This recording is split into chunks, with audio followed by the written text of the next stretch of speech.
Are you wondering if it's a good idea to buy a house during the 2023 housing market? House prices have been dropping all over the country and it's looking like they're going to continue to do so. Mortgage rates are at historic highs, so it's making buying a home an extremely difficult process for a lot of people, especially first-time home buyers. And inventory challenges are still plaguing the housing market as homeowners hesitate to put their house on the market. So why would anybody want to jump in today's housing market? I have no idea.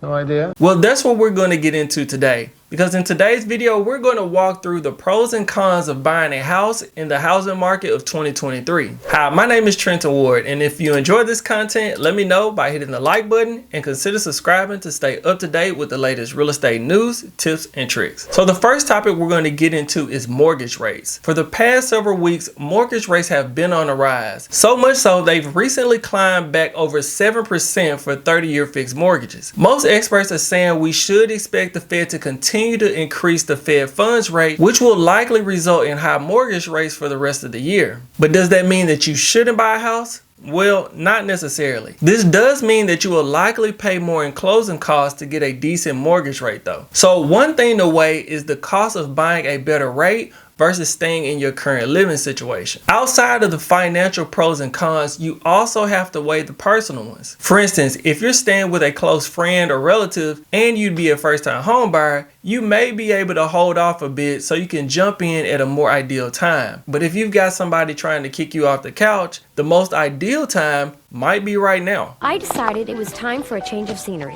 Speaking with the lender will help you weigh the pros and cons when it comes to the closing costs. They'll be able to give you a good estimate of what costs you'll be expected to pay to get the mortgage rate that works with your budget. The next topic we're going to discuss is inventory. We're likely to continue to have inventory challenges throughout 2023, and there are several challenges that factor into this. For one, mortgage rates prevent people from buying new homes, and it also prevents people from selling their homes as well, because more than likely when people sell their home, they're going to want to buy another home, and mortgage rates are preventing them from doing that, so it also prevents them from selling. Also, many sellers are afraid of having their property sit on the market and not selling at all, because the longer it sits on the market, the less likely they'll be able to sell it for what they initially wanted. The good news is that if you're a home buyer, you still have a good amount of options to choose from, because even though there is a limited amount of inventory, there aren't a lot of qualified buyers to compete with. So chances are you'll be able to get a great deal on whatever type of home you've been looking for. The next topic we're going to discuss is house prices. House prices will likely be on some shaky ground for the remainder of 2023. And if mortgage rates stay at or close to 7%,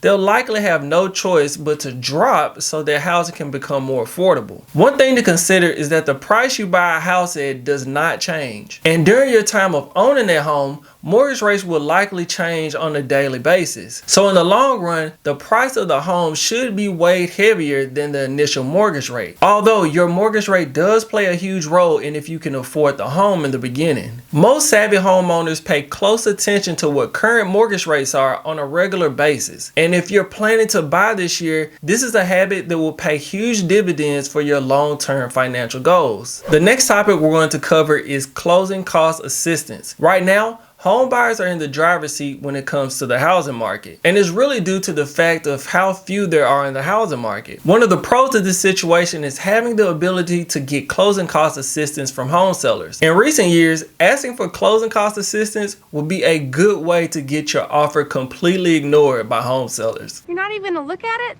Look at what? But now, sellers are a lot more willing to work with home buyers that need assistance with buying their homes, because chances are they are well aware of the challenges home buyers are facing when it comes to mortgage rates. And with that understanding, they are more willing to step in with some closing cost incentives to help get over that hurdle. Okay, so now let's jump into the next topic, which is short-term versus long-term goals. The housing market is in a very volatile state at the moment, and that makes buying a house in 2023 a con for people that are looking for a short-term investment. For instance, if you're somebody that's trying to flip houses in today's market, you could stand to could lose a lot of money due to the unpredictable nature of today's housing market. There's a good chance that once your renovations are done, the amount you can get for your home could drastically be different than the original plan. On the other hand, if you're looking to make a long-term purchase, this is likely to be a great investment for you. House prices have recently seen their first year-over-year decrease in value across the country, and that means that today's home buyers are already buying homes at a discounted price. And as you know, when you're purchasing an investment, you always want to buy low and then sell high, because once mortgage rates start to come down,